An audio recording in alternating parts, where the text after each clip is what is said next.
Mega fight ವಿಶೇಷ ಕಾರ್ಯಕ್ರಮಕ್ಕೆ ಮತ್ತೊಮ್ಮೆ ತಮಗೆಲ್ಲ ಸ್ವಾಗತ. ಬಹುತೇಕ ನಾವು ಚರ್ಚೆಯ ಕೊನೆಯ ಹಂತವನ್ನು ತಲುಪಿದ್ದೀವಿ.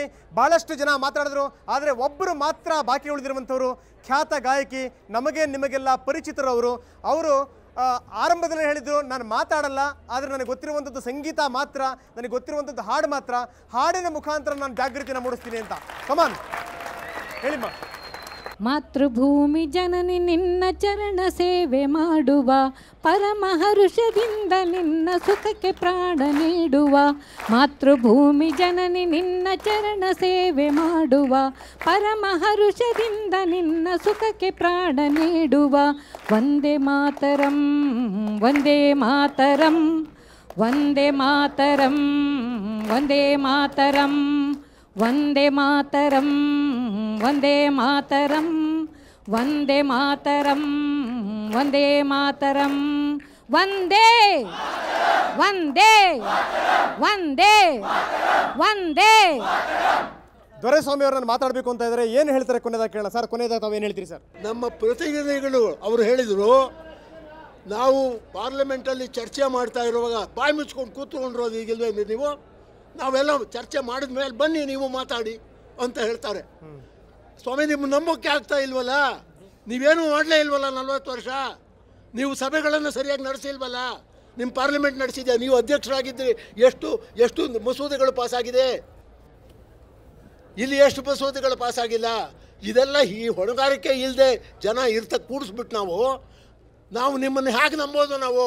ಆದ್ದರಿಂದ ನಿಮಗೆ ಒತ್ತಾಯ ತರೋದಕ್ಕೋಸ್ಕರವಾಗಿ ನಾವು ಕೂತಿದ್ದೇವೆ.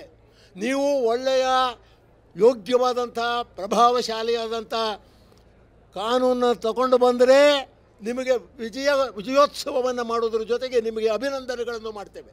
ನೀವೇನಾದ್ರೂ ಅಂಥದ್ದಲ್ಲದೆ ಸಪ್ಪೇದು ಒಂದನ್ನು ಈಗ ಇಂಟ್ರೊಡ್ಯೂಸ್ ಮಾಡಿದಾರಲ್ಲ ನಿಮ್ಮ ಮನಮೋಹನ್ ಸಿಂಗ್ರು, ಅದನ್ನೇ ನೀವು ಕಾಯಂ ಮಾಡೋ ಹಾಗಿದ್ದರೆ ಈ ದೇಶದಲ್ಲಿ ದೊಡ್ಡ ಹೋರಾಟ ನಡೆಯುತ್ತೆ. ಅವ್ರು ಹೇಳಿದ್ದೇನು ಅಂದರೆ, ಎಲ್ಲದನ್ನೂ ತೆಗೆದು ಸತ್ವ ಇಲ್ದಿರುವಂಥ ಒಂದು ನಾವು ಮಸೂದೆನ ಪಾಸ್ ಮಾಡ್ತೀವಿ ಅಂದರೆ ನಾವು ಒಪ್ಕೊಳ್ಳಲ್ಲ. ಉಪ್ಪು ಹುಳಿ ಖಾರ ಇಲ್ಲದಂಥ ಮಸೂದೆ ನಮ್ಗೆ ಯಾಕೆ ಬೇಕು ಅನ್ನುವಂಥದ್ದು ಯಜಮಾನರ ಪ್ರಶ್ನೆ. ಕಮಾನ್, ತಾವೇನು ಉತ್ತರ ಕೊಡ್ತೀರಿ ಸರ್? ಜಾರಿಗೆ ಬರಬೇಕು ಅಂತ ಹೇಳಿದ್ರೆ ದೇಶದ ಜನರ ಭಾವನೆಗಳನ್ನ ಅರ್ಥ ಮಾಡಿಕೊಂಡು ಪಾರ್ಲಿಮೆಂಟ್ ಅಲ್ಲೂ ಕೂಡ ಇದು ಸಮಗ್ರವಾಗಿ ಖಂಡಿತವಾಗ್ಲೂ ಕೂಡ ಚರ್ಚೆ ಆಗಬೇಕಾಗುತ್ತೆ. ಚರ್ಚೆ ಆದಾಗ ಮಾತ್ರ ಒಂದು ಪರಿಣಾಮಕಾರಿಯಾದಂತಹ ವಿಧೇಯಕ ಈ ರಾಷ್ಟ್ರದಲ್ಲಿ ಬರೋದಕ್ಕೆ ಸಾಧ್ಯ ಆಗುತ್ತೆ. ಚರ್ಚೆ ಆಗ್ಲಿಕ್ಕೆ ಜನರು ಅವಕಾಶವನ್ನ ಮಾಡಿಕೊಡ್ಬೇಕು. ಓಕೆ ಪ್ಲೀಸ್ ತೇಜಸ್ವಿ, ಕೊನೆಯದಾಗಿ ನಿಮ್ಮ ಮಾತೇನು? ಈ ಮೂಲಕ ನಾವಷ್ಟರೂ ಕೂಡ ಏನು ಹೋರಾಟ ಮಾಡ್ತಿದ್ದೇವೆ, ಜನಲೋಕಪಾಲ್ ಮಸೂದೆ ಬರಬೇಕು ಅಂತ, ಈ ಮಸೂದೆಯನ್ನ ಬರೋದಕ್ಕೋಸ್ಕರ ಇಲ್ಲಿಂದ ನಾವಷ್ಟರೂ 546 ಜನ ಎಂಪಿಗಳೇನಿದ್ದಾರೆ ಅವರೆಲ್ಲರಿಗೂ ಒಂದು ಸವಾಲು ಹಾಕೋಣ. ನೀವಷ್ಟರೂ ಕೂಡ ಜನಪ್ರತಿನಿಧಿಗಳು, ಜನರ ಆಶಯಗಳೇನಿದೆ ಅದನ್ನ ನೀವು ರೆಪ್ರೆಸೆಂಟ್ ಮಾಡಬೇಕು ಅಂತ ನಿಮ್ಮನ್ನ ನಾವು ಆಯ್ಕೆ ಮಾಡಿ ಕಳಿಸಿರೋದು. ನಿಮ್ಮ ಪಾರ್ಟಿ ಯಾವುದೇ ರೀತಿಯಾದಂಥ ನಿರ್ಧಾರ ತಗೊಳ್ಳಿ, ನಾವಿವತ್ತು ಹೇಳ್ತಾ ಇದ್ದೇವೆ ದೇಶದ ಯುವಕರಾಗಿ ನಮಗೊಂದು ಸಬಲವಾದಂಥ ಜನಲೋಕಪಾಲ್ ಕಾಯ್ದೆ ಬೇಕು ಅಂತ. ನೀವು ನಿಮ್ಮ ಪಾರ್ಟಿಯ ವಿಪ್ಪನ್ನು ಉಲ್ಲಂಘಿಸಿ ಕೂಡ ನೀವು ಜನದ ನಿಜವಾದ ಪ್ರತಿನಿಧಿಯಾಗಿ ನೀವು ಜನರ ಆಶಯನ ನೀವು ನಿಜವಾಗ್ಲಿ ಪಾರ್ಲಿಮೆಂಟ್ ನಲ್ಲಿ ತೋರಿಸ್ತೀರಾ, ಆದರೆ ನಾವು ಮತ್ತೊಮ್ಮೆ ನಿಮಗೆ ಗೌರವ ಕೊಡ್ತೇವೆ. ಓಕೆ. ಮೊದಲು ನಾಯಕ ಸರಿ ಇರಬೇಕು, ಆಮೇಲೆ ನಂತರ ಎಲ್ಲರೂ ಕೂಡ ಸರಿ ಹೋಗ್ತಾರೆ ಅಂತ. ಅಂದ್ರೆ ಜನಲೋಕಪಾಲ್ ವಿಧೇಯಕದ ಒಳಗಡೆಗೆ ನಾಯಕರು ಬರಲಿಕ್ಕೆ ಹೆದರ್ತಾರೆ ಅಂತಂದ್ರೆ ಇನ್ನು ಎಲ್ಲರನ್ನೂ ಕೂಡ ನಾವು ಸರಿ ಮಾಡಲಿಕ್ಕೆ ಸಾಧ್ಯನಾ ಅನ್ನುವಂಥದ್ದು ಅವರ ಪ್ರಶ್ನೆ ಅಂತ. ಇದೇ ಚರ್ಚೆ ನಡೀತಾ ಹೋದ್ರೆ 40 ವರ್ಷ ಇದು ಆಗಲ್ಲ. ಇವಾಗ ಸರ್ಕಾರ ಜನರ ಮುಂದೆ ಇಟ್ಟಂಥ ಸವಾಲು ಏನಂದರೆ, ನಾವು ಈ ಲೋಕಪಾಲ್ ಸಮಿತಿಗೆ ಕೇಳಿದ್ದೇನೆಂದರೆ ಒಂದು ಪ್ರಧಾನಮಂತ್ರಿಯನ್ನು ಹೊರಗಿಡಿ, ಒಂದು ನ್ಯಾಯಾಧೀಶರನ್ನು ಹೊರಗಿಡಿ. ಅಂದರೆ ನಾನು ತಿಳ್ಕೊಂಡ ಅದರ ಅರ್ಥ ಏನಂದರೆ ಮಿಕ್ಕಿದ್ದಕ್ಕೆ ಯಾವುದೂ ಅಭ್ಯಂತರ ಇಲ್ಲ.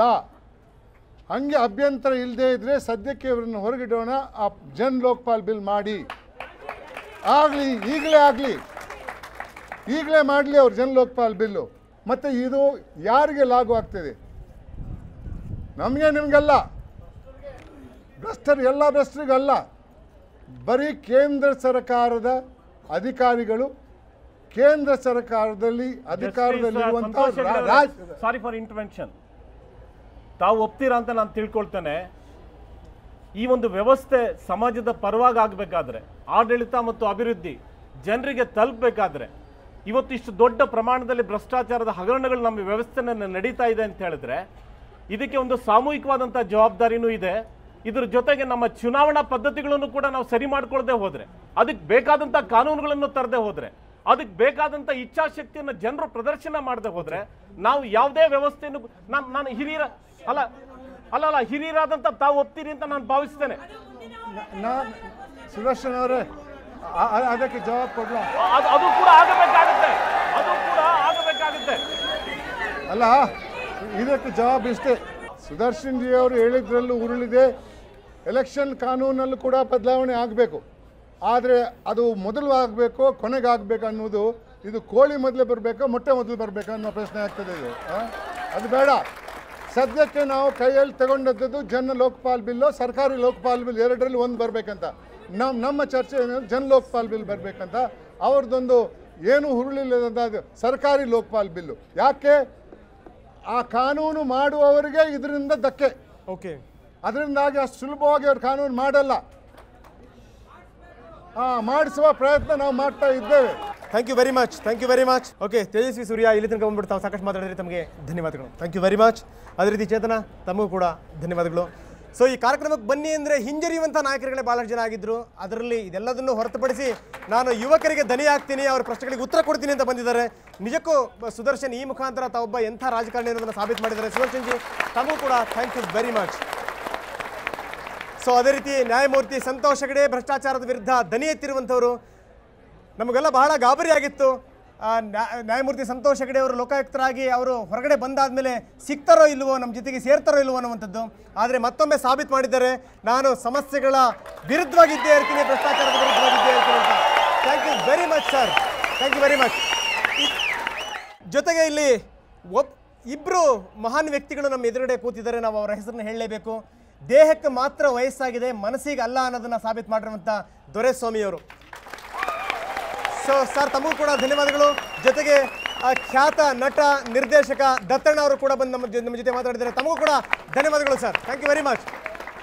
ಕೊನೆಯದಾಗಿ ನಾನು ಈ ಮೆಗಾ ಫೈಟ್ ಮುಖಾಂತರ ಹೇಳೋದು ಒಂದೇನೇ, ಭಾಳಷ್ಟು ಜನ ಈಗಾಗಲೇ ಜನರು ಎದ್ದಿದ್ದಾರೆ. ಜನರ ದನಿ ಏನು ಅನ್ನುವಂಥದ್ದು ತುಂಬ ಚೆನ್ನಾಗಿ ಅರ್ಥವಾಗಿದೆ. ಇಲ್ಲಿ ಎರಡೆರಡು ಗುಂಪುಗಳಿರೋದು ದೇಶದಲ್ಲಿ ಎನ್ನುವಂಥದ್ದು ನನ್ನ ಮನೋಭಾವನೆ. ಒಂದು ಜನಲೋಕಪಾಲ್ ಪರವಾಗಿರುವಂಥವ್ರು, ಇನ್ನೊಂದು ಜನಲೋಕಪಾಲ್ ವಿರುದ್ಧವಾಗಿರುವಂಥವ್ರು. ನಾನು ಹೇಳೋ ಪ್ರಕಾರ ಏನು ಅಂದರೆ, ಯಾರ್ಯಾರು ಜನಲೋಕಪಾಲ್ನ ಬೆಂಬಲಿಸ್ತಾರೆ ಅವರೆಲ್ಲ ಜನಲೋಕಪಾಲರು, ಯಾರ್ಯಾರು ಇದನ್ನು ವಿರೋಧಿಸ್ತಾರೆ ಅವರೆಲ್ಲ ಜನ ಜೋಕ್ಪಾಲರು ಅನ್ನುವಂಥದ್ದು. ಸೊ ಜೋಕ್ಪಾಲರಿಗೆ ಜಯ ಖಂಡಿತವಾಗ್ಲೂ ಇಲ್ಲ, ಜನಲೋಕಪಾಲ್ಗೆ ಜಯ ಅದಾಗಲಿ ಅಂತ ಹಾರೈಸ್ತಾ ಮೆಗಾ ಫೈಟನ್ನು ಮುಗಿಸ್ತಾ ಇದ್ದೀನಿ. ಥ್ಯಾಂಕ್ ಯು ವೆರಿ ಮಚ್, ಧನ್ಯವಾದ.